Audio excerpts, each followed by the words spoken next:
The pushback, meanwhile, is coming from Africa. Lawyers in Nigeria are suing China. They want $200 billion in damages for the loss of lives. But that's not the only battle being fought. Africans are also fighting growing racism in China. Videos show Africans in China being attacked and harassed. They're being forcibly evicted and face discrimination over the spread of the Wuhan virus. The clamor to make China pay is growing louder. The latest on the list is Nigeria. A group of Nigerian lawyers is suing China. They want $200 billion in damages. Reports cite a statement. The damages are being sought for the loss of lives, economic strangulation, trauma, hardship, social disorientation, mental torture, and disruption of the normal daily existence of people in Nigeria. The lawyers have a two-phase action plan.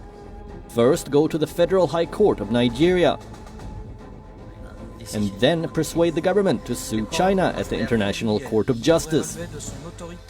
Africa's anger against China is being fueled by the racist attacks Africans are facing in China. They are battling discrimination and stigma. Social media is awash with videos. This one shows a Chinese police officer harassing an African man.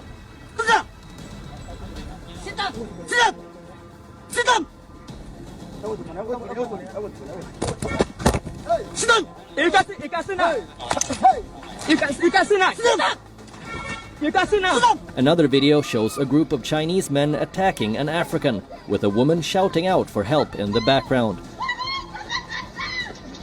The exact context or what transpired before and after the video was shot is not clear. Racism and xenophobia are on the rise in China.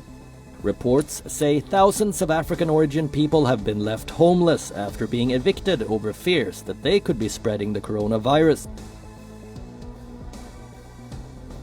This is apparently linked to a cluster of COVID-19 cases in the Nigerian community in the southern city of Guangzhou in China. The African students residing in the area say they have been subjected to arbitrary quarantines and forced evictions. Mohammed, a Guinean student in Guangzhou, narrates his ordeal. When you go out, people run away from you. It's very terrible. You will be like uncomfortable to stay in that country. So every time your family is calling you, asking you about the information, how you are living here, and then how you are struggling. But there is something you cannot tell them because they will feel bad. They will start crying and they're worrying about you. The African Union earlier this month expressed its extreme concern about the situation in Guangzhou and called on Beijing to take immediate corrective measures. Nigerians were worried. Several African ambassadors in China have written to the country's foreign minister over the discrimination faced by Africans. But the hands of these governments are tied. Most of them have taken billions of dollars of Chinese loans. Nearly 2 decades of lending has made China Africa's top creditor. Between 2000 and 2017, China's government, banks and companies lent some $143 billion to Africa. The continent now faces multiple challenges: repaying China's loans, fighting China's virus, and dealing with China's racism. The pushback has begun. The lawyers in Nigeria seem to be leading the way.